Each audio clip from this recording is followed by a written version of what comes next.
चलिए, मैं आज के वर्ड को स्टार्ट करने से पहले मैं कुछ आपको बताना चाहता हूं। मैं चाहता हूं आप सामने देखें। Listen to me.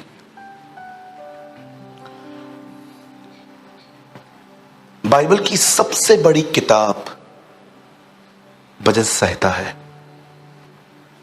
150 अध्याय लिखे हैं इसमें। भजन संहिता को 6 से 7 लोगों ने मिलकर लिखा है, पर क्या कहा जाता है उसका एक बड़ा भाग दाऊद ने लिखा है, एजरा ने लिखा है, मूसा ने लिखा है, कोरावंशियों ने भी लिखा है। आप हमेशा भजन संहिता पढ़ेंगे तो आपको ऊपर नाम लिखा हुआ मिलेगा कि दाऊद ने कैसे कहां पर ये लिखा। और भजन संहिता के अंदर से एक वर्ड जिसने मुझे बहुत आशीष दी। आप जानते हो ना, वचन आपको बहुत आशीष दे सकता है। Spiritual blessing. मेरे लिए तो आशीष सबसे बड़ी यही है कि कोई वचन पढ़ने के बाद मैं पूरा दिन खुदा की तरफ देख पाऊं। That is my real blessing. कि मेरे माइंड को कुछ ऐसा मिले जो सारा दिन मैं खुदा की तरफ देखते देखते जिंदगी निकालूं। मैंने एक वचन पढ़ा जिसमें ऐसा लिखा था, तूने अपना वचन इसलिए दिया है ताकि वो यत्न से माना जाए, क्विकली। आप जानते हो, ये बहुत कम लोग इस वर्ड का अर्थ समझते हैं कि उसने अपना वचन हमें इसीलिए दिया है ताकि वो यत्न से माना जाए। यत्न का मतलब समझते हैं? आप कैसे खाना ऑर्डर करते हैं और 15 मिनट में 15 बार पूछते हैं क्या हुआ? देखा है आपने? इसलिए वो बड़े सयाने हैं, आपको कॉम्प्लीमेंट्री दे देते हैं आपका दिमाग थोड़ा चेंज करने के लिए कि खाते रहो और बिजी रहो, नहीं तो आप कंटिन्यू उनको देखते ही रहोगे। है ना, आजकल पेशेंस बहुत कम है लोगों में। कुछ बोला नहीं वो होना चाहिए, ऐसा नहीं होता, ऐसा कभी भी नहीं होता। ये एक बहुत गलत स्वभाव है कि अगर आपको हर चीज में जल्दबाजी है, लेकिन एक चीज में आपको बड़ी जल्दबाजी करनी चाहिए, और वो ये है कि आपको उसका कलाम जब उसने कहा है आपको फॉलो करना चाहिए। बताइए, एक क्वेश्चन आपसे पूछना चाहता हूं। यीशु ने 3 बार गसमनी में उन सबों को कहा उठो प्रार्थना करो। आप जानते हो, जो सोया था जब वो उठा तो उससे तलवार उठाई। आपने नोटिस किया? जो सोया था जब वो उठा तो उसे सबसे पहले तलवार उठा के कहानी काट दिया। सोने वाले लोग ऐसे ही करते हैं, वे तलवारें उठाते हैं। मनुष्य की सबसे बड़ी तलवार उसकी जुबान है। मैंने देखा जब प्रभु पतरस को बार बार कह रहा था, कल मैं पढ़ रहा था तो मैंने कहा, प्रभु आपने कितनी बार उसे बोला उठो प्रार्थना करो, प्रार्थना करो, परीक्षा आ रही है, पढ़ न जाओ, प्रार्थना करो बचने के लिए। यीशु ने ये नहीं कहा प्रार्थना करो कि परीक्षा ना आए, उसने कहा परीक्षा तो आ रही है, प्रार्थना करो कि तुम न पढ़ जाओ, परीक्षा तो आएगी आएगी। आखिर उन्होंने कोई बात नहीं मानी उसकी, और जैसे उठे तलवार उठाई उन्होंने। यही होता है उन लोगों के साथ जो यत्न से उसकी आज्ञा नहीं मानते।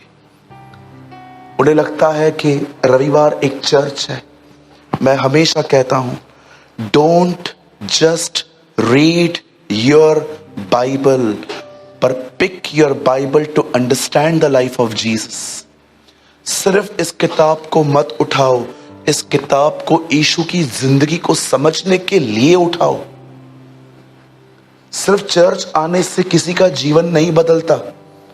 आप देखते होंगे कभी कभी कुछ लोग चर्च के अंदर अगर बहुत सारी प्रॉब्लम्स क्रिएट करते हैं, और खैर प्रभु का धन्यवाद हम बहुत स्ट्रांग हैं इन लोगों से डील करने के लिए, लेकिन आपने देखा होगा जो लोग घर पे खुदा को नहीं सुनते हैं, आपने इस बात को चेक किया? परमेश्वर सुलेमान को कहता है मंदिर बना, पर मंदिर में लगने वाला हर पत्थर जंगल में तराशा जाएगा, मेरे यहां पर नहीं। आपको पता है जब वो पत्थर तोड़े गए जो सुलेमान के मंदिर में लगे थे, तो उनको शेप देने का काम जंगल में हुआ था, मंदिर में नहीं। क्यों? मैंने खुदा से पूछा क्यों ऐसा? प्रभु ने कहा पत्थर मनुष्य का प्रतीक भी है। आपने देखा आगे चल के क्या लिखा है पतरस में, तुम परमेश्वर के जीवित पत्थर हो। जो व्यक्ति अपना जीवन पर्सनली खुदा के सामने तराशे, वो व्यक्ति कभी कलीसिया में आवाज नहीं कर सकता। आवाज वो करेगा जिनका व्यक्तिगत जिंदगी ठीक नहीं है खुदा के साथ, वो यहां पर आके प्रॉब्लम क्रिएट करते हैं। और आप फिक्र न करें, आपसे डील करने के लिए हम बहुत स्ट्रांग हैं।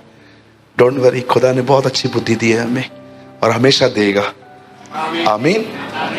बेड़िया कहां भी छुपा रहे, मिल तो जाएगा ही।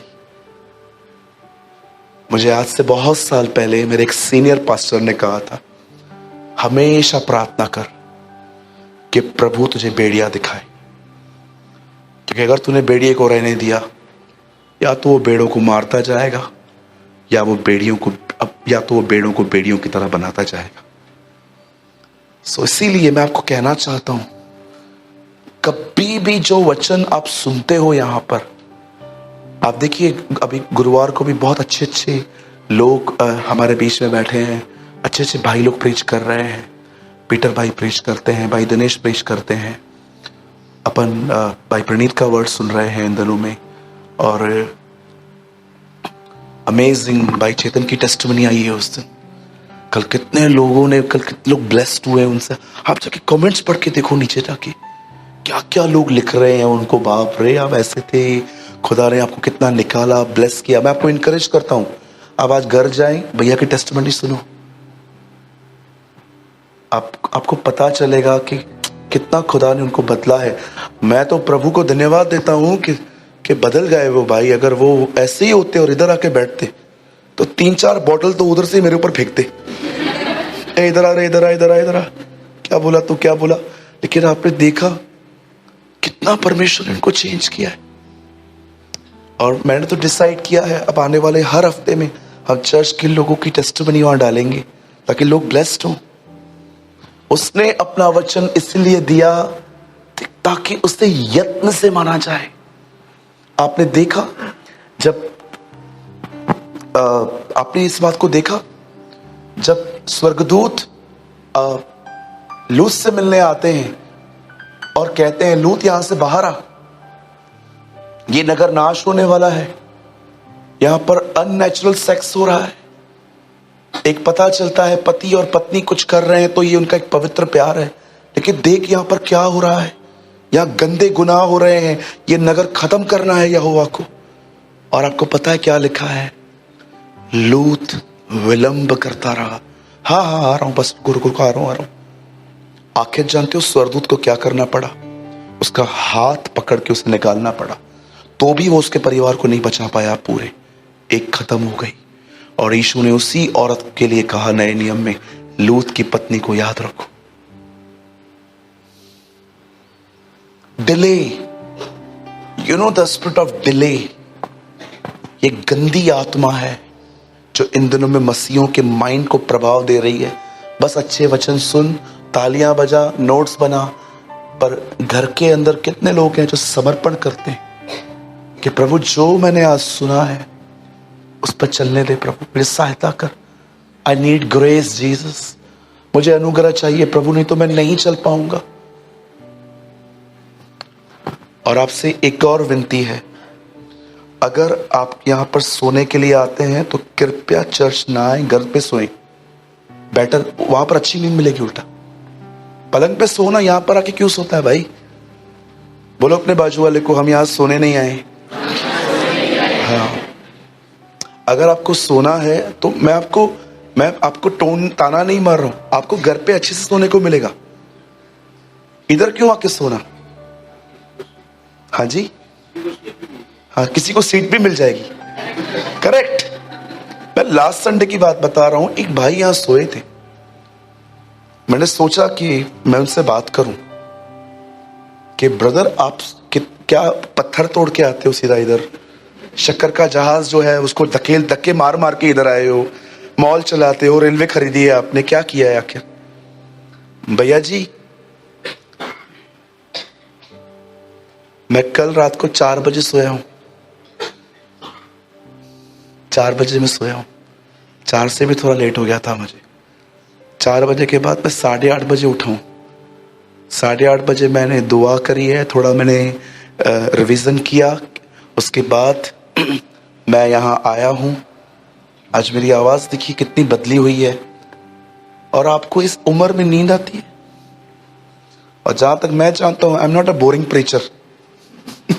एक होता है बोरिंग प्रचार, उसमें नींद आना मुझे लगता है वो फिर आपका हक है, फिर आपका हक है, फिर आप सो ही जाओ, अच्छा है उसका प्रचार सुनने से। बोरिंग प्रीचिंग होता है। लेकिन खुदा के फजल से यहाँ पर जितने भी लोग हैं सब बेचारे बहुत मेहनत करते हैं स्टेज पे आने के। सो आपसे विनती है जरा ध्यान दीजिए। और ऐसा नहीं है, भाई लोग बहनें भी कभी कभी सोती हैं, राइट है। आजकल लोगों को पूरे हफ्ते में 2 घंटे इधर ही आराम मिलता है, बाकी सारा दिन वो दौड़ते रहते हैं। और कुछ लोग तो आपने देखा है जान निकलने तक काम करते रहते हैं, मेरी तरह। ओके, क्या आप तैयार हैं? तो आज जो आप सुनेंगे उसको यत्न से मानेंगे। क्विकली घर जाके प्रभु को, प्रभु मेरी हेल्प करना। ओके, चलिए मेरे साथ खोलिए। भैया आप लगाइए 34 का 19वां वचन। यहां लिखा है, धर्मी पर बहुत सी विपत्तियां पड़ती तो हैं, परंतु यहोवा उसको उन सब से मुक्त करता है। Wow, what a word, what a word. अगर मैं यहां पर भी कंप्लीट कर दूं तो भी आप ब्लेस्ड हैं। मुझे कभी कभी लोग समझ में नहीं आता इतने सिंपल वर्ड्स में वो रेवोल्यूशन क्यों ढूंढते। भैया इसका मतलब क्या होगा? एक आदमी ने लिखा मुझे व्हाट्सएप पे, एक वचन लिखा, क्रोध न करो। बोला इसके ऊपर कोई प्रकाशन बताओ।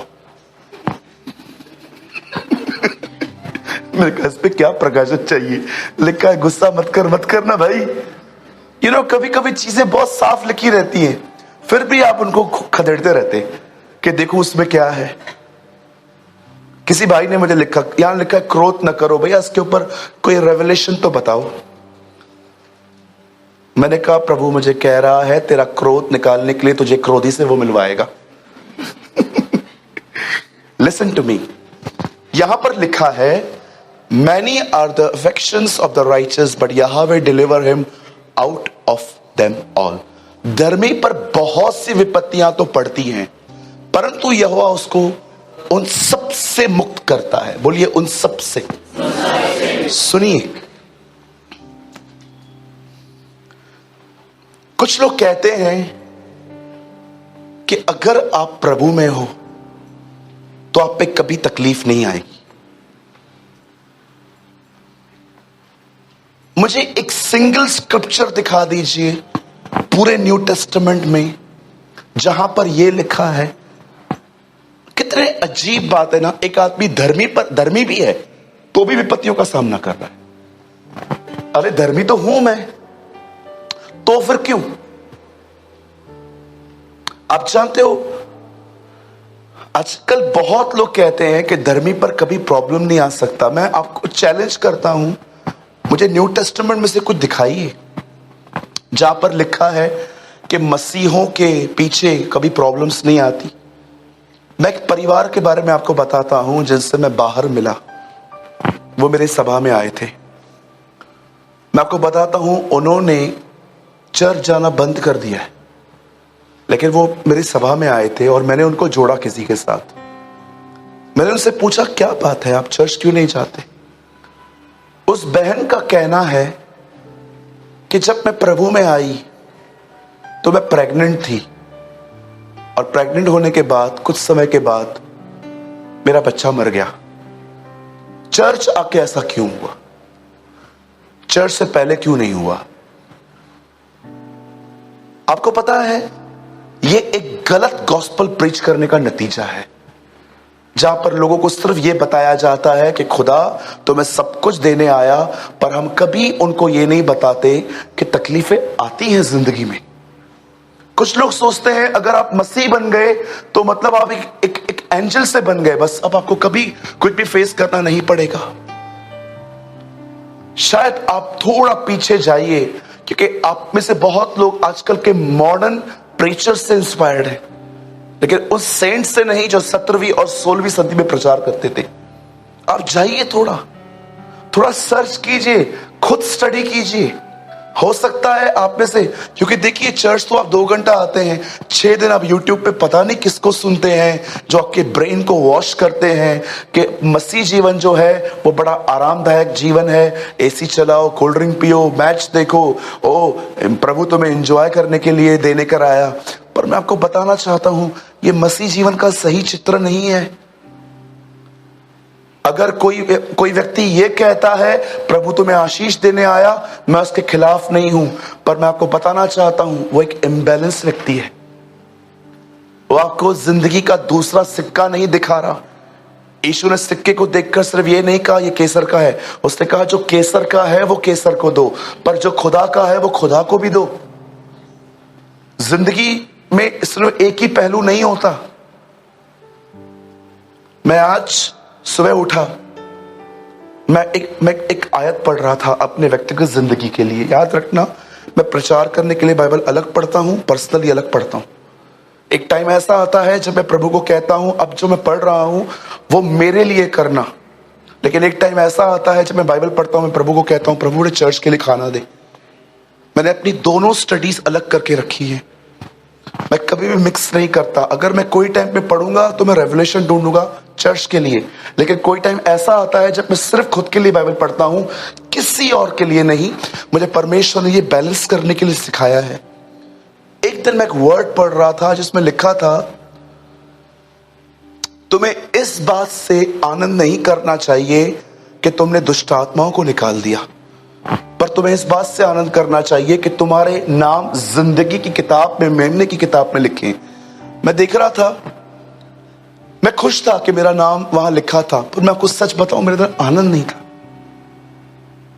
आई वॉज हैप्पी कि मेरा नाम जिंदगी की किताब में लिखा है, मेमने की किताब। जीवन की पुस्तक को मेमने की किताब भी कहते हैं। लेकिन मेरे अंदर जॉय नहीं था क्योंकि एक फैक्ट मिसिंग था। मैंने फिर दूसरा वचन पढ़ा जहां लिखा था प्रभु की उपस्थिति में आनंद की भरपूरी है। देखिए बहुत सारी चीजें हैं जो अधूरी होती हैं, लेकिन जब उनके दूसरे तीसरे हिस्से आपको पता चलते हैं तब आपको पता चलता है ओ ऐसा था। यस, प्रभु आपको हर तरह की आशीष देता है, मैं बिल्कुल खिलाफ नहीं हूं। आज स्टार्टिंग के डेज में मैं हर जगह ट्रेन में ट्रेवल करता था। अब मैं ट्रेन में नहीं जाता, अब मैं फ्लाइट में जाता हूं, पर मैं सुविधाओं के खिलाफ नहीं हूं। मुझे ट्रेन 2 दिन में पहुंचाती थी, मुझे फ्लाइट 3 घंटे में पहुंचा देती है, मेरा समय बचता है। अगर आप बोलते हो ब्लेसिंग, मैं ब्लेसिंग के खिलाफ ही नहीं हूं, मुझे चाहिए ब्लेसिंग। लेकिन उस समय क्या, जिस समय लोगों पे तकलीफ आती है और उनको लगता है प्रभु में तो ब्रदर ऐसा तो कभी था ही नहीं। Don't be imbalance person. ऐसे न बने जिसको असंतुलित कहा जाता है। आप इस बात को जानिए। इवन चलो आपको लगता होगा भैया ये तो पुराने नियम का हवाला है, चलो ठीक है भैया एक वर्ड लगाइए 1633 गॉस्पेल ऑफ जॉन, यूहन्ना से बता रहा हूं। चलो बस मैं भैया 1633 लगाइए, यूहन्ना की पुस्तक, आप लोग भी खोल सकते हैं भले। देखिए यहां क्या लिखा है। मुझे लगा मैं इस कॉन्सेप्ट को पहले क्लियर करके फिर प्रीचिंग स्टार्ट करूं। मैंने ये बातें तुमसे इसलिए कही हैं कि तुम्हें मुझ में शांति मिलती है, संसार में तुम्हें कलेश होता है, परंतु ढाढ़स बांधो मैंने। अब खुदा क्या कहता है, बस मैंने तुम्हें तकलीफों में छोड़ दिया? नो, कभी नहीं, नेवर। और इतनी भी याद रखिएगा, इधर देखिए, बहुत सी तकलीफें खुदा नहीं बेचता, वो आपके मूर्खता के नतीजे हैं। Trust me. आपने गाड़ी ठोक दी, सामने वाले ने चापड़ मारी और कलीसिया में कहते हो आके प्रभु मुझे तोड़ रहा है। बिल्कुल नहीं, व्यक्ति ने तोड़ा है तुझे। ऐसे प्रभु तोड़ता है तुम्हें? आप इतनी बड़ी हील पहन के आओगे चर्च में, गिर गए, टांग मुड़ गई, प्रभु तोड़ रहा है। हाँ, एक पास्टर ने एक बहन को कहा चर्च में गवाही दो। वो बहन शर्माने लगी, मैं गवाही नहीं दे सकती, मैं बड़ी सुशील हूं, हम गुंडे हैं जैसे, मैं बड़ी कोमल हूं, मैं बोलती भी नहीं। पास्टर को लगा चलो सच्ची में ये ज्यादा बोलती नहीं। एक दिन पास्टर साहब उसके घर से गुजर रहे थे। ओ जो पति को गालियां दे रही थी, ऐसी ऐसी गालियां जो पास्टर ने कभी नहीं सुनी थी। पास्टर उनके घर गया, उसने बोला सुशील औरत बाहर तो आ, गवाही नहीं दे रही थी। नहीं पास्टर, एक्चुअली मेरे मन में कुछ भी नहीं है, मेरे मन में कुछ भी नहीं है, मैं ऐसे बोलती जरूर हूं, मैं बाहर से ऐसी हूं। पास्टर ने बोला तू बाहर से ऐसी है, तू अंदर से कैसी होगी? यू नो, कभी कभी लोग है ना बड़े डिफरेंट फॉर्म में जिंदगी जीते हैं। Very decent in church. सबसे पहले इस कॉन्सेप्ट में क्लियर हो जाओ। खुदा के कलाम में कहां नहीं लिखा है कि एक क्रिश्चियन पर, एक मसीह व्यक्ति पर प्रॉब्लम्स नहीं आती हैं। बाइबल बताती है आती है, लेकिन यहां फुल स्टॉप नहीं है। वहां पर भी लिखा है वो तुम्हें छुड़ाता है, यहां पर भी लिखा है यीशु तुम्हें शांति देता है। आमीन। आइए हम स्टार्ट करेंगे, अभी स्टार्ट नहीं हुआ है, और 2 मिनट चाहिए फिर हम प्रीचिंग स्टार्ट करेंगे। बहुत सारी तकलीफें आप पे खुदा नहीं बेचता। बोलो मैं ले आता हूं। हाँ, आप एक काम करो, यहां से जाओगे ना, आइसक्रीम लो 1 किलो। कितना देखा है? उनको बोलो फैमिली पैक दो, वो आपको देंगे। पहले पूछेंगे फैमिली है कि नहीं उनको बोलो फैमिली पैक दो, इतना बड़ा पैक देंगे। ठीक है, खाना स्टार्ट करो। अगले दिन आपका नोस या तो आपका गला गया, क्या बोलोगे? प्रभु मुझे तोड़ रहा है। प्रभु बोलेगा मैं कुछ किया भी नहीं। यू नो, बहुत लोग हैं ना अपनी मूर्खताओं के कारण फंसते हैं। मैसेज टाइप करोगे, किसी से बात कर रहे हो, किसी और के पास चला गया, उसके पति ने पढ़ लिया, आपको कॉल किया, कौन है तू? मेरी बीवी को। Sir sir sir sir sir सुनिए, सर सर सुनिए सही, सर सुनिए, तू है कौन? अब वो आपको धोएगा। क्या बोलोगे? खुदा ने तोड़ा, परमेश्वर तोड़ रहा है। तुम जानते हो परमेश्वर जब तोड़ता है तो क्या तोड़ता है? तुम्हारी पुरानी समझ। कभी सिखाऊंगा मैं आपको। परमेश्वर तोड़ता है तो कैसे ब्रेक करता है। अरे उसका तोड़ना मजा आ जाएगा आपको। आप बोलोगे रोज मार मुझे। उसकी मार इतनी प्यारी है क्योंकि लिखा है जब वो मारता है तो वो जिलाता भी है। शैतान सिर्फ आपको मारेगा, याद रखना, पर खुदा जब मारेगा वो जिलाएगा भी। Devil will only breaks you, वो सिर्फ आपको मारेगा, वो आपको सिर्फ तोड़ेगा, वो आपको अधमरा छोड़ देगा। लेकिन याद रखना जब परमेश्वर आपको मारे, पौल कहता है यदि हम उसके साथ मर गए हैं तो हम उसके साथ जिएंगे भी। ओ जब उसकी मार होती है ना, प्यार भरी मार होती है, आपको इतना मजा आएगा, आप ना, आपके अंदर खुशी के आंसू बहेंगे उसके व्यवहार को देखकर कि कितना पुत्र की तरह व्यवहार किया है उसने मुझसे। मुझे इन चीजों को सिखाने के लिए ना 2-2, 3-3 घंटे चाहिए, क्योंकि ये ऐसे कॉन्सेप्ट हैं जो मैं टच करके छोड़ देता हूं। लेकिन ट्रस्ट में जब परमेश्वर आपको तोड़ता है ना, उस तोड़ने में भी आनंद होता है। आपको वो ऐसा नहीं छोड़ देगा जिसे आजकल लोग दिखते हैं, ओ मेरे को खुदा तोड़ रहा है, ये वो। सो सॉरी सर, ये खुदा नहीं है। मानवीय कामों को खुदा का काम कहना बंद कर दे। There is a difference between good and godly. अब चलो स्टार्ट करते हैं। खुदा अगर देखता है हम पर प्रॉब्लम्स आती हैं, देखो हमें क्या करना चाहिए उस समय। आप जानते हो कलाम पाक कहता है विपत्तियों को आते यहोशापात देखकर डर गया था। क्यों डरा वो? उसके डरने का एक कारण था, वो इज़राइल का नहीं, वो यहूदा का राजा था। आप सभी जानते होंगे परमेश्वर ने 12 ट्राइब्स को कनान में रखा था, पर आपको पता है एक ट्राइब अलग रहता था। आप हमेशा पढ़ोगे यहोशापात, और उन दिनों में एक राजा सिर्फ एक ट्राइब का था, बाकी सारे 11 गोत्र अलग राजा के हाथ में थे। 12 गोत्र, गोत्र क्या होता है मैं आपको बताता हूं, ग्रुप्स। 12 ग्रुप्स थे इजराइल के अंदर रहने वाले, लेकिन एक जो ग्रुप था वो अलग रहता था, जिसका नाम था यहूदा। आप पढ़ सकते हैं उन दिनों में आहाब इजराइल का राजा था और यहोशापात यहूदा का राजा था। कितने लोग होंगे यहूदा में? 1/3 भी नहीं है। कितने थोड़े से लोग होंगे उसके पास। जब यहोशापात को पता चला कि 3 देश के लोग उसे मारने के लिए आ रहे हैं, वो डर गया। जानते हो वो क्यों डर गया? क्योंकि वो बहुत थोड़े थे और उसे पता था कि मुझ अकेले से लड़ने के लिए 3 नेशंस आ रही हैं। जरा आप सोचिए, अगर हम न्यूज में भी सुन ले कि 3 देश हमारे खिलाफ हैं, अब हम डर जाते कि पता नहीं कब वॉर न लग जाए हमारी।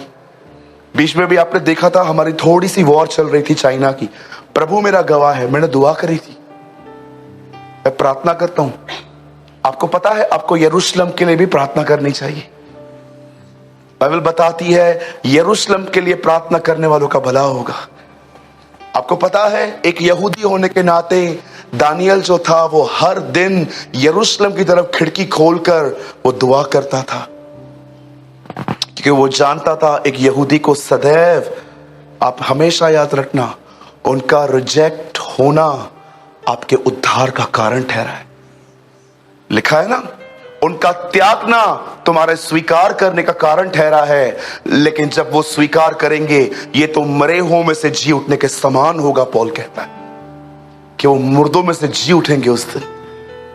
आप जानते हो बाइबल बताती है जब यहोशापात जो यहूदा का राजा था, जब उसे पता चला कि 3 देश के लोग उसे चढ़ाई करने के लिए आ रहे हैं, जानते हो वो डर गया। अब देखो उसने एक खूबसूरत काम किया, ऑसम वर्क किया उसने। एक इस काम को रिवील करना है आज प्रभु के अनुग्रह से।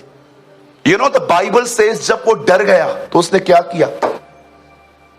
चलो मैं आपसे एक बात पूछता हूं, जब गोलायत को देखकर शाऊल डर गया तो उसने क्या किया? पहले इस सवाल का उत्तर दो। यहां पर कौन है जो कह सकता है कि मुझे फ्यूचर के प्रति डर नहीं है? हम सबके अंदर डर है, हम सब डरते हैं। ये हो गया तो वो हो गया तो ये हो गया तो वो हो गया तो। और डर कोई सिन नहीं है, याद रखना, डर कोई पाप नहीं है। यू नो जब शाऊल ने गोलायत को देखा, तब उसने उसे इतना मनन किया, उसके बारे में इतने विचार रखे उसने उसकी इतनी इंफॉर्मेशन। मुझे कभी कभी समझ में नहीं आता शत्रु की इंफॉर्मेशन आप लोग इतना क्यों रखते हो? ये तो आपको कमजोर कर देगी। अरे बाइबल बताती है मेरे लोग मेरा ज्ञान न रखने के कारण नाश होते हैं। उनको सब कुछ पता है लेकिन उनको मेरा ज्ञान नहीं है। यहां देखिए, तू व्यभिचार न कर, हत्या न कर, झूठी गवाही न दे, चोरी न कर, पड़ोसी की पत्नी को बुरी नजर से मत देख, कसम मत खा, ये मत कर, वो मत कर। ये प्रभु का वचन, ये प्रचार थोड़ी है, ये तो भले और बुरे का नॉलेज है। क्या कहती है बाइबल? तू भले और बुरे के ज्ञान के वृक्ष में से मत खाना। आप देखिए बहुतों को पवित्रता और पाप की पहचान है। जीसस किधर है? Where is Lord? मैं 2 घंटे एक मीटिंग में बैठा रहा, 15 आज्ञाएं प्रचार की एक पास्टर जी ने। व्यभिचार न करना, हत्या न करना, झूठ मत बोलना, झूठी गवाही मत देना, शपथ मत खाना, चिंता न करना। मुझे प्रभु ने कहा, देख रहा है इस व्यक्ति को? मैंने कहा हाँ प्रभु, ये भले और बुरे के ज्ञान के वृक्ष में से खिला रहा है। मैंने कहा प्रभु तू क्या बोलना चाहता है? वो वहां से प्रचार कर रहे थे, यहां पर बैठे बैठे मैं कुछ खुदा से सुन रहा था बैठ के। और मुझे प्रभु ने कहा तुझे पता है, तो अगर तू अपने कलीसिया में सिर्फ यही बताएगा क्या सही क्या गलत है, तेरी कलीसिया खत्म हो जाएगी। तो प्रभु अब क्या बोलना चाहते? मेरे लोगों को मेरा ज्ञान दे। मैं कौन हूं। तो प्रभु, क्या मैं लोगों को बुराई और पाप के बारे में न बताऊं? बिल्कुल बता, लेकिन उन्हें यह भी बता उनका छुड़ाने वाला कौन है, उनको आजाद करने वाला कौन है। ओ, अब मैं समझा, जीवन का वृक्ष खुदा खुद है, वो जीवन का वृक्ष है। ईश्वर ने कहा जीवन मैं हूं, I am the bread of life. सिर्फ किसी को पापी बोलने से या पाप दिखाने से वो आजाद नहीं होता। जब उस राजा को पता चला कि 3 देश के लोग उसे मारने आ रहे हैं, वो डर गया। लेकिन जानते हो, जब शाऊल ने गुलायत को देखा था, वो भी डर गया था। जानते हो, डर रखने का नतीजा क्या आता है? अगर आपने कंटिन्यू डर रखा, उसका नतीजा क्या आएगा? आपका मन कच्चा हो जाएगा, आप हार जाओगे। डरना पाप नहीं है, डर में चलना पाप है। आप डर गए, ये प्रॉब्लम नहीं है। मैं हमेशा एग्जांपल देता हूं, अगर इस हॉल में सांप आ जाए और बिल्कुल बहनों के बीच में आ जाए, क्योंकि वो हमेशा हवा को बहकाने आता है, तो मैं आपसे पूछना चाहता हूं, कितनी बहनें हैं जैसे सांप आपके बाजू से गुजर रहा है और आप बैठी रहेंगी? आमीन, बोलिए बोलिए। अरे एक दिन चलती हुई सभा में इतना चूहा वहां आया था, सब उठ के खड़ चली गई। ये नंडड़ो इतरो हो, कुछ कर भी नहीं पाएगा वो आपको बेचारा। इतना सा चूहा आया था हमारे कलीसिया में, वो लास्ट लाइन में एक्चुअली इसके अंदर से निकला था, हमारे स्टेज के अंदर से निकल के किधर जा रहा था बेचारा, काम था उसको, वो किधर जा रहा था। तो ऐसे ही उससे सोचा बहनों से मिलता जाऊं, तो हाँ, ये बड़ा अनुग्रह रहा है प्रभु का हम पर कि वो यहां से नहीं निकला। वो भी देखता है कि परेशान कौन करता है अधिक। नहीं, हमारी बहनें बहुत अच्छी हैं, मैं यहाँ की बहनों की बात ही नहीं कर रहा हूं मैं। ओके, तो वहां से निकला। चूहा निकलने पर आपकी ऐसी हालत हो जाती है, जरा सोचो यहां से अजगर निकले तो। मैं आपको सच कहता हूं, आप कलीसिया बदल दोगे। आप बोलोगे इस कलीसिया में मत जाना, ये कलीसिया में अजगर है। अभी मुझे बताइए, या चलो यार एक बात सोचो, अगर हमारे कलीसिया में शेर आ जाए तो, वो बड़ा वाला, लाटो वाला, वो बड़ा जो शेर होता है, इसकी मुंडी इतनी और बाल इतने बड़े होते हैं, वो आ जाए और पीछे से आए, पीछे से, बिल्कुल पीछे से, क्या करेंगे आप? पिता मैं धन्यवाद करता हूं यीशु मसीह के नाम से, प्रभु बड़े बड़े अनुग्रहकारी दयालु परमेश्वर हैं, से आगे भेज। अरे डर स्वाभाविक है। मुझे आज भी याद है, मैंने एक न्यूज पढ़ी थी, एक बच्चा लिफ्ट में अटक गया, रोते रोते मर गया। वो सालों पहले की बात है, एनबीटी में आया था कि एक लड़का था जो लिफ्ट में अटक गया, लाइट बंद हो गई और ऐसी जगह पे अटका, उसकी कोई पुकार पहुंच ही नहीं रही थी। इतना डर गया वो बेचारा, मर गया, हार्ट फेल हो गया उसका। डर आना पाप नहीं होता, फियर आना इज नॉट अ सिन।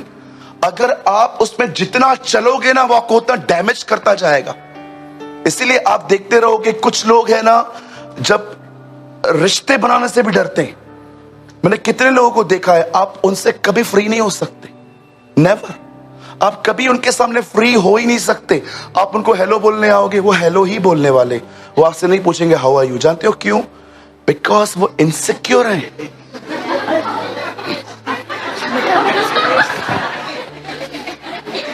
भैया इधर क्यों लगाया, उधर लगाना अपनी तरफ। ये सच में दोनों है ना, तुम लोग मिलो आज, तुम लोग के अंदर से मैं हाथ निकाल के कुछ निकालूंगा। ये सब उधर लगाने का, इधर नहीं, इधर जीसस का फोटो लगा। लिसन टू मी, यहां देखिए, डर आना प्रॉब्लम नहीं है। आप डर गए, स्वाभाविक है।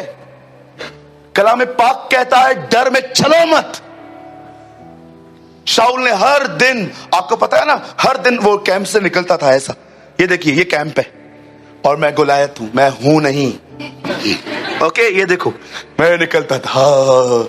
शाऊल रोज उसे देखता था, हर दिन उसको मेडिटेट करता था, मनन करता था।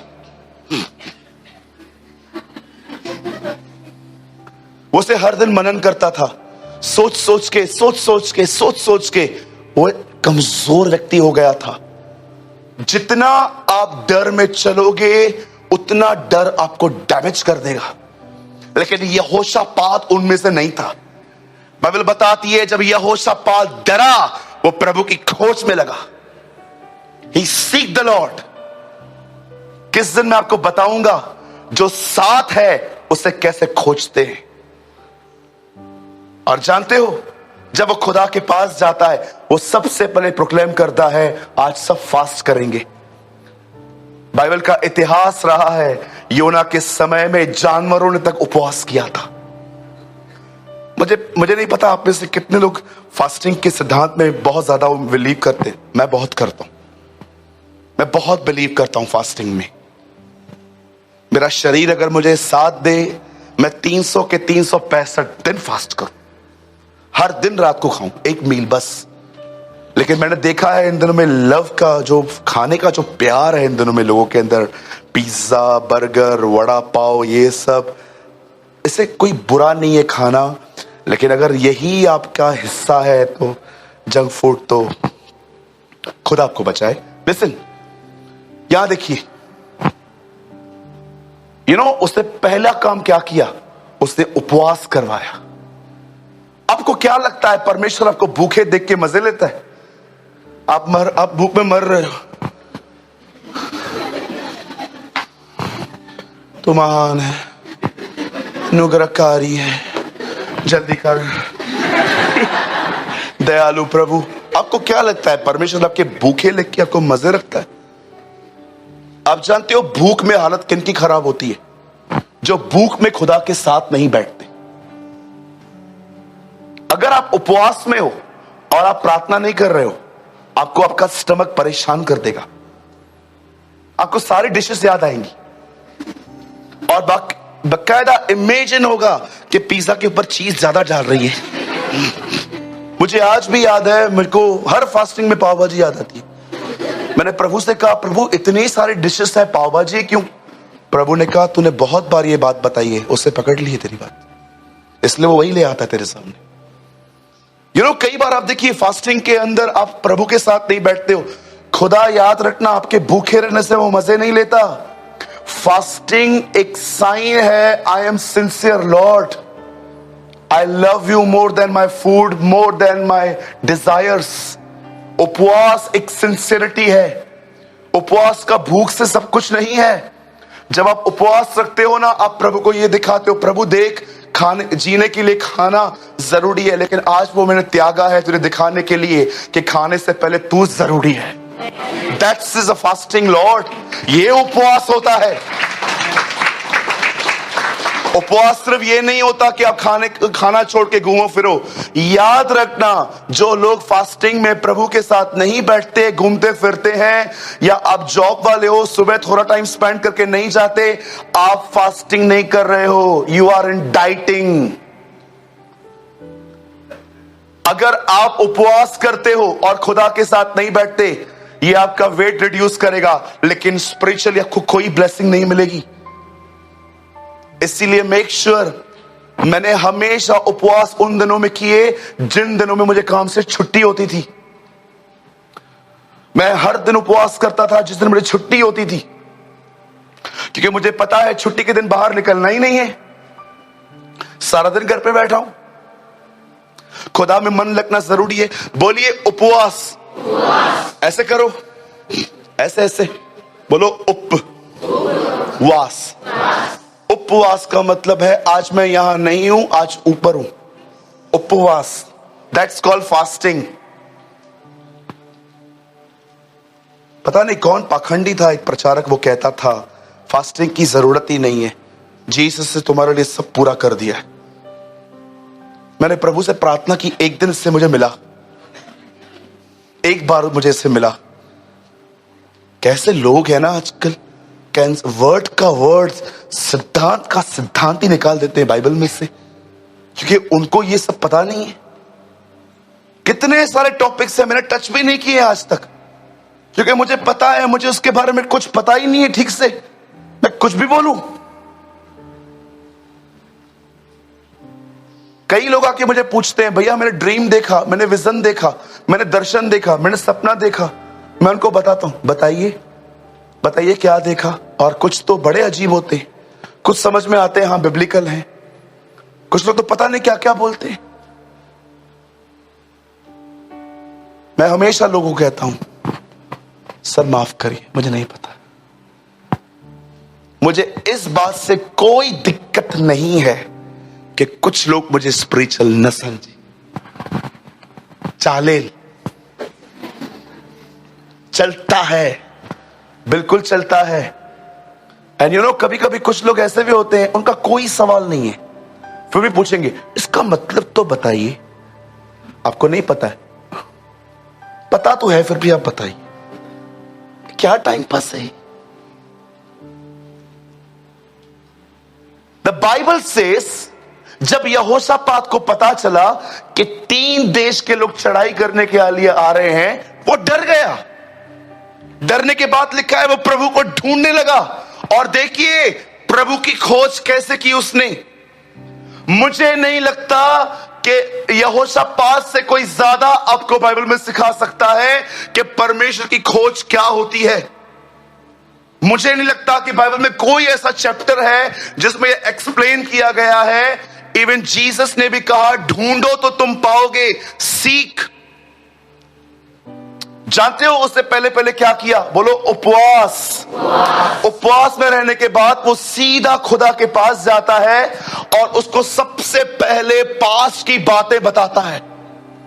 क्या तू इब्राहिम का मित्र नहीं? क्या तुम दोनों दोस्त नहीं थे? क्या तू भूल गया है हम उसके ही वंशज हैं? कितने लोग हैं यहां पर, मुझे बताएं।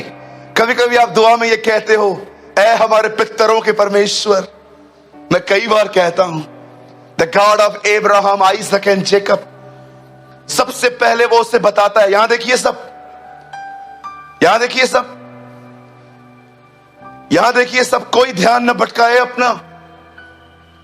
सी how to seek the Lord. भजनकार कहता है, जब तक यहोवा निकट है उसे खोजो। बेलीग्राम ने कहा, ढूंढो उसे। आप जानते हो यहोशापात ने सबसे पहले उपवास किया। उपवास के बाद उसने परमेश्वर को याद करवाया इतिहास कैसा था। मैं आपसे पूछना चाहता हूं, कितने लोग हैं कि परमेश्वर के किए गए कामों की चर्चाएं करते हैं दुआओं में? प्रेरितों के काम 2 अध्याय में जब पवित्र आत्मा उतरता है, जानते हो लोग क्या कहते हैं? क्या ये हमारी ही जाति में बात नहीं करता? क्या ये हमारी भाषा में बात नहीं कर रहे? क्या हम इनके मुंह से परमेश्वर के बड़े बड़े कामों की चर्चा नहीं सुनते? आप जानते हो कलाम पाक कहता है, जब पवित्र आत्मा उतरा तब प्रेरितों ने, चेलों ने उसके कामों का प्रचार किया। दाऊद बार बार कहता है, मैं तेरे कामों का वर्णन करूंगा। कितने लोग हैं मुझे बताइए, जब आप दुआओं में रहते हैं, आप एक अच्छी लंबी दुआ करना चाहते हैं, खुदा के साथ समय बिताना चाहते हैं, कितने लोग हैं जो उससे कहते हैं, तू वही सारा का खुदा है जिसने उसको बेटा दिया, तू वही इसहाक का खुदा है जिसने उसको बंजर जमीन में जोता बोया, तू वही है जिसने मूसा के द्वारा लाल समुद्र 2 भाग कर दिए, तू वही है जिसने दानियल को सिंहों की मांस से निकाला, तू वही है जो शद्रक मेशक की आग में उतरा, तू वही है जिसने एलिया के कहने पे आग बरसाई, तू वही है धार्मिकता का सूर्य जिसकी किरणों से इजराइल चंगी हुई है। I praise the Lord always like this। क्या तू इब्राहिम का मित्र नहीं? क्या तू वही नहीं जिसने हमें, हमारे बाप दादाओं को वहां से बाहर निकाला? वो पास बोलने के बाद खुदा से कहता है, अब देख ये लोग हमें फिर से मारने आ रहे हैं। उसके बाद वो अपना जिक्र करता है, वो कहता है, न हमारे पास मैसेज ट्रांसलेशन में लिखा गया है, न मुझे इनसे लड़ने की बुद्धि है न ताकत है। हिंदी में लिखा गया है, हमें तो कुछ सूझता नहीं, हमें तो पता ही नहीं चलता। जानते हो, सारी सिचुएशन बताने के बाद यहोशापात उसे क्या कहता है? लास्ट में वो कहता है, तू देख रहा है हम कहां खड़े हैं? हैकल में खड़ा था वो, परमेश्वर के मंदिर के साथ प्रभु की वाचाएं बंधी थी। बोलता है, देख ये वही जगह है जहां से आज से बहुत साल पहले सुलेमान तुझे कह के गया था कि जो दुआएं यहां से की जाए उन पे कान लगाना। देख हम वहीं खड़े हैं, हम तेरी प्रतिज्ञाओं पर खड़े हैं। हम तेरे प्रतिज्ञाओं पे, हम अपनी प्रतिज्ञाओं पे नहीं खड़े हैं। See how he seek the Lord. परमेश्वर को देखो वो कैसे खोज रहा है, अलग अलग तरीकों से, प्रतिज्ञाओं को लेके, पास की बातों को लेके, हर बात को लेके वो उसे खोज रहा था। और लास्ट में वो कहता है, सुन अब हमारी ये दिशा है, हम तो नहीं लड़ सकते। कितनी बड़ी बात है। एक शारीरिक व्यक्ति को हम कहें कि हमें मारने आ रहा है कोई, तो वो वजीर ढूंढेगा, प्यादे ढूंढेगा, सैनिक ढूंढेगा। पर इसकी देखो, लड़ाई की तैयारी इसकी कुछ अलग ही है। आपको क्या लगता है वो सिर्फ प्रभु को ढूंढ रहा है? ये एक आत्मिक व्यक्ति का तरीका है युद्ध लड़ने का। आज भी देखो, बहुत लोग लड़ने वाले बैठे हैं इधर हमारे बीच में, बहुत लोग होंगे। कितने लोग इस तरह लड़ते हैं अपनी लड़ाइयां, मुझे बताइए। सब बोलने के बाद वो कहता है, हमारे पास कोई बुद्धि भी नहीं है, ताकत भी नहीं है इन हालातों से लड़ने की। हम सिर्फ एक ही काम करेंगे, हमारी आंखें तेरी ओर लगी रहेंगी, हम तेरी ओर देखते रहेंगे। मेरे भाइयों, मेरी बहनों, ये खुदा का कलाम है जो रविवार की इस सभा में आज सुबह इस वचन को सुनने आए हैं। खुदा आपको देखता है और आज आपको वो कह रहा है, अपनी दृष्टि मुझ पे लगाना सीख। क्या रिजल्ट आया इस लड़ाई का? जानते हो, उन दिनों में कोई नबी नहीं था इस्राएल में। सदैव परमेश्वर नबियों के मुंह से ही बात करता था। लेकिन जब परमेश्वर ने देखा कि कोई नबी नहीं है, एक लड़का खड़ा था वहां पर, यंग लड़का, यही जेल, उसके ऊपर पवित्र आत्मा उतरता है और वो खड़े होकर कहता है, हे यरूशलेम, हे यहूदा। आप पढ़ के देखो, वहां इस्राएल का नाम तक नहीं है, क्योंकि इस्राएल के ऊपर प्रॉब्लम आई नहीं थी। ये प्रॉब्लम यहूदा पे आई थी, छोटा नेशन था वो। हे यरूशलेम, हे यहूदा, हे राजा यहोशापात, तुम सब ध्यान दो। प्रभु यूं कहता है, उस बड़ी भीड़ से मत डरो और कल उनका सामना करने को चले जाना। सीर की तौर तुम वहां पर चले जाना। इस लड़ाई में तुम्हें लड़ना न पड़ेगा, यहोवा आप तुम्हारे लिए लड़ेगा। God will fight for you। लेकिन तुम्हें एक काम करना पड़ेगा। अब उसके एक तरीके हैं। जब नेक्स्ट डे यहोशापात लड़ाई के लिए निकलता है, मैं होता ना एक शारीरिक व्यक्ति, मैं पहली रो में लोगों को कहता बाले लेके आगे बढ़ो, दूसरे में कहता तलवारें लेके आगे बढ़ो, और तीसरे ग्रुप में मैं रहता। यहोशापात जानता था खुदा इस तरह नहीं लड़ेगा। ये एक ऐसी लड़ाई है जिसमें दिखाया गया है क्या होता है जब आप परमेश्वर के तरीकों से लड़ाइयां लड़ते हैं। एक आगे ग्रुप चल रहा था जिनका नाम था गवैये। वो आगे आगे चल रहे थे और कह रहे थे, प्रभु भला है, उसकी करुणा सदा की है। God is good and his mercy endures forever. वो गाते जा रहे थे, गाते जा रहे थे, गाते जा रहे थे, आगे बढ़ते जा रहे थे। एक ऐसा ग्रुप जो तलवार नहीं, हाथ पे तालियां बजा बजा के आगे बढ़ रहा।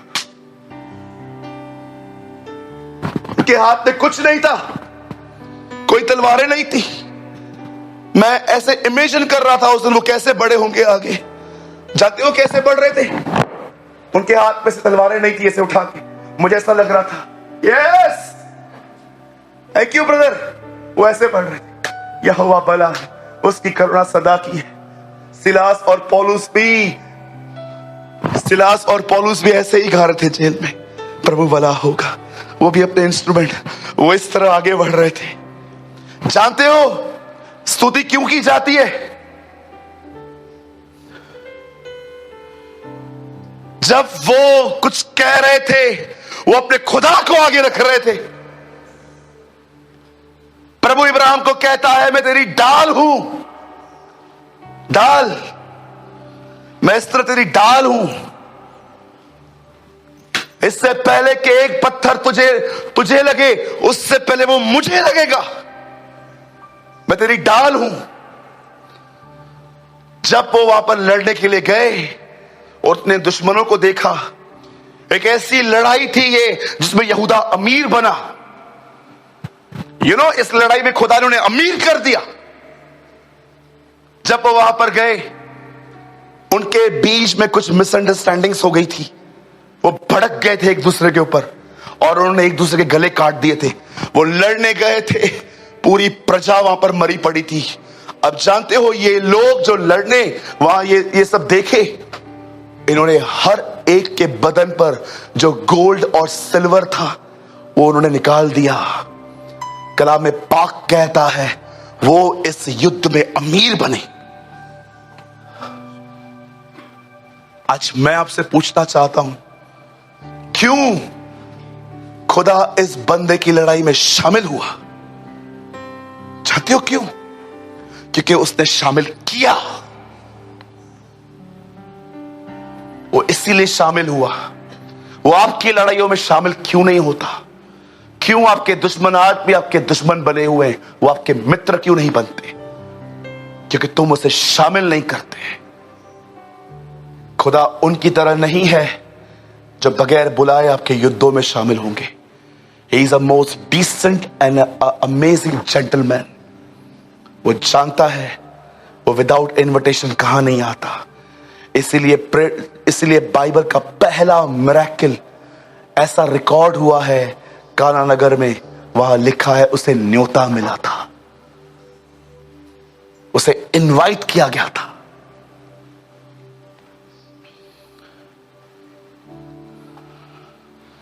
लूट लेके आ गए वो लोग वहां से। जानते हो इस तरह परमेश्वर को ढूंढा जाता है। कैसे उसने उसको पास्ट याद करवाया, प्रेजेंट दिखाया, भविष्य के प्रति उसको प्रतिज्ञा बताई उसने। कितने लोग हैं मुझे बताइए आपको प्रतिज्ञाएं याद भी है? हाँ, यहूदी यीशु का इनकार कर रहे थे। पौलुस जानते हो उनके आराधनालयों में क्या प्रचार करता था? आपको पता है? जिन लोगों ने यीशु मसीह को रिजेक्ट कर दिया था, पौल जब उनसे मिलता था, जानते हो उनको क्या बोलता था? ये वही तुम्हारा प्रतिज्ञा किया हुआ मसीह है। पढ़ के देखिए प्रेरितों के काम। He is your promise Messiah. ये वही है जिसकी प्रतिज्ञा की गई थी। आपने नोटिस किया 4000 साल तक यहोवा परमेश्वर प्रतिज्ञा कर रहे थे बेटा आएगा। जब बेटा आया तो प्रतिज्ञाएं कर रहा था पवित्र आत्मा आएगा, और जब पवित्र आत्मा आया तो वही पवित्र आत्मा आज प्रतिज्ञा कर रहा है कि तुम उसे बहुत जल्द बादलों पे देखोगे।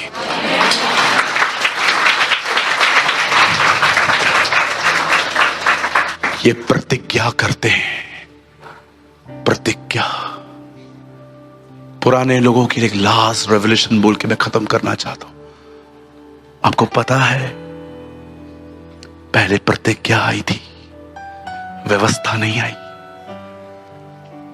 पढ़िए 3:15 खर्चा के उत्पत्ति। एक वंश में से एक पैदा होगा, तू उसकी एडी को तो डसेगा, ये ट्रू है, वो डैमेज तो होगा, लेकिन वो भी तुझे मार देगा। आपको पता है पुराने नियम में सबसे पहले कानून नहीं, सबसे पहले प्रतिज्ञा आई। उसके बाद कुछ सालों के बाद 10 आज्ञाएं आई, पर अंत में क्या हुआ? वापस प्रतिज्ञा स्टैब्लिश की गई। परमेश्वर ने मसीह को भेजा। इसीलिए पौल कहता है तुम यह बात जानते हो, जो प्रतिज्ञा परमेश्वर ने हमें दी व्यवस्था 430 साल के बाद भी उसका उल्लंघन नहीं कर पाई। परमेश्वर ने अंत में वापस अपनी प्रतिज्ञा स्टेबल की, अपने बीच, हमारे बीच में अपने पुत्र को भेजा जिसकी प्रतिज्ञा उसने की थी। जानते हो प्रतिज्ञा क्या होती है?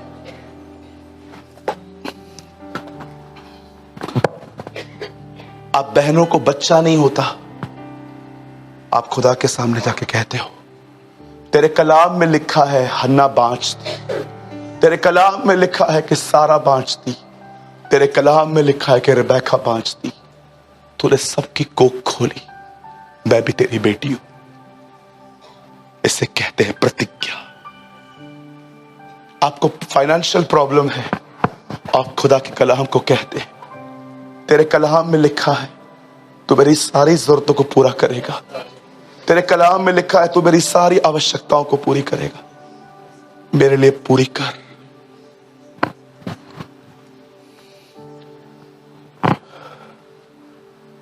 प्रतिज्ञा। कलाम पाक कहता है अपने आशा के अंगीकार को दृढ़ता से थामे रहो, क्योंकि जिसने प्रतिज्ञा की है वह सच्चा है। जानते हो मैं कौन सी प्रतिज्ञा लेके हर दिन उसके पास जाता हूं? मैं उसको हमेशा कहता हूं, तूने कहा है मैं आत्मा नाप के नहीं दूंगा, जितना तू ले सकता है ले। मैं उसको बोलता हूं हियर इज माई लाइफ, पर मुझे किसी को नहीं दिखाना मैं स्पिरिचुअल हूं, मैं तेरे करीब आना चाहता हूं। जैसे लिखा है यूहन्ना लास्ट टाइम जब वो तू प्रभु भोज ले रहा था, कभी कभी हम मम्मी के स्टमक में सो जाते पलंग पे। कभी देखा है मम्मी ऐसे सोई रहती है, हम उसके पेट के ऊपर से सोए रहते। कभी कभी माँ के पेट को हम तकिया बना देते। कभी कभी हम देखो घर पे रहते हैं तो ऐसे ही कहाँ भी बैठ जाते हैं, माँ सोएगी उसके पैर पे सो जाएंगे। जब लास्ट टाइम जॉन ने, आपको पता है ऐसे प्रभु भोज किस समय लिखा है, वो जीसस की छाती पे से लेटा हुआ था। इसलिए पतरस कहता है जब उसने कहा तो में से एक मुझे पकड़वाएगा, पतरस उसको बोलता है पूछना कौन है वो, क्योंकि उसके करीब था। आप पढ़ के देखो, पतरस उसे पूछता है, बोलता है पूछ तो कौन है। पतरस जानता था शायद मुझे ना बताए पर इसे बताएगा, क्योंकि उसके करीब है। मैं खुदा से हमेशा कहता हूं, खुदा मैं तेरे बुज़ुम के करीब रहना चाहता हूं।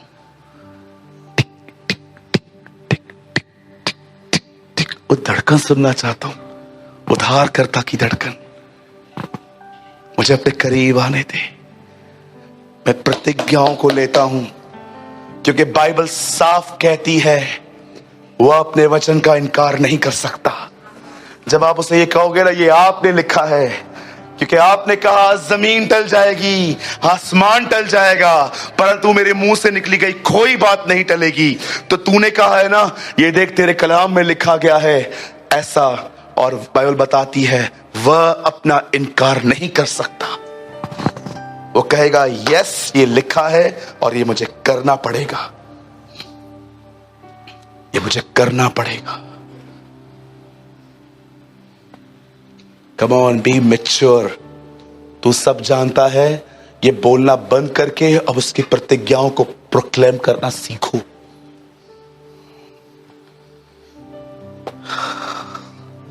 और यहोशापात जीत गया। अलग अजीब ही तरीके हैं उसके लड़ने के, जंग अपनी वो खुद ही लड़े।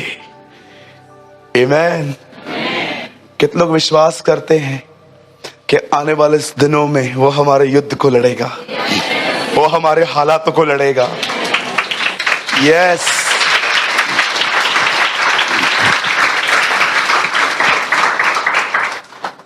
सोचा था छोटी मीटिंग लूंगा, लंबी हो गई। यह उसकी ताकत है जो देता है वो हमें। आमीन। मेरे भाइयों, मेरी बहनों, अपने हालातों से लड़ना बंद कर दो। अपने हालातों के लिए दुआ करने के बाद उनके सामने खड़े हो जाओ। वह परमेश्वर जो यहोशापात के लिए लड़ा, वह खुदा हमारे लिए भी लड़ेगा। और याद रखिए, वो आपके लिए लोगों को नहीं हराएगा, वो आपके लिए आपके हालातों को हराएगा। उसके अपने ही तरीके हैं। एक दिन किसी ने मुझे हर्ट किया। मैंने प्रभु से कहा, प्रभु आपके वचन में लिखा है आप लड़ते हैं, इससे लड़िए। प्रभु ने कहा, क्या करूं? टांग तोड़ूं, सर तोड़ूं, एक्सीडेंट करवाऊं इसका? यही चाहता है तू? मैंने कहा हाँ। नो सूरज, कभी ऐसे मत सोचा कर। जब मैं लड़ूंगा तो मेरी लड़ाई का रिजल्ट जानते क्या आएगा? वो बंदा तुझे आके सॉरी बोलेगा। मैं इस तरह लड़ूंगा।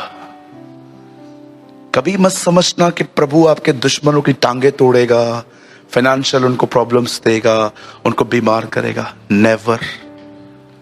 ये आजकल के मसीह हैं जो ऐसी थर्ड क्लास और गंदी सोच रखते हैं, हाफ कन्वर्टेड, अधूरे विश्वासी जिनको कहा जाता है।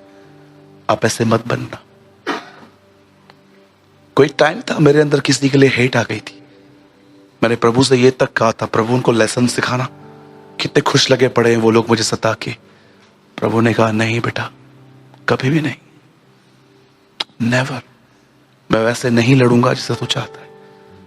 मैं आपको भी कहना चाहता हूं, आज भी जिनके वजह से आप सफर कर रहे हो ना लाइफ में, उनके लिए दुआ करो, उनका भला हो। आप देखना, जब आप दुआ करोगे ना, खुदा आपका भला करेगा, परमेश्वर आपको ब्लेस करेगा।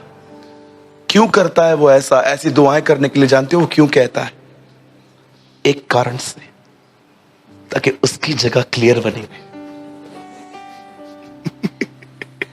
मुझे प्रभु ने एक दिन कहा था, मैं ये सब इसलिए करता हूं ताकि मेरा, अरे मैं रहूंगा तो हर जगह तुझे संभालूंगा ना।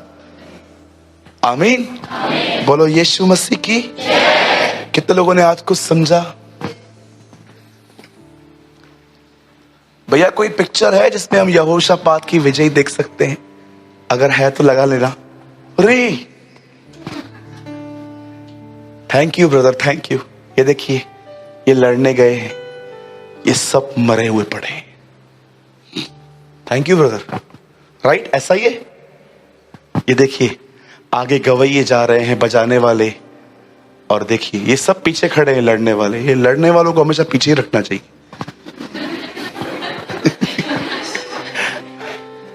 देखिए कैसे ये लोग पड़े हुए हैं और ये इन्हें उठा रहे हैं। वो सोच रहे थे हम बर्बाद हो जाएंगे, पर उनके युद्ध में वो अमीर बने थे, अमीर बन गए वो लोग। मैं कभी कभी सोचता हूं, उसके बाद इजराइल ने क्या प्रभु की महिमा की होगी, क्या उनकी स्तुति की होगी।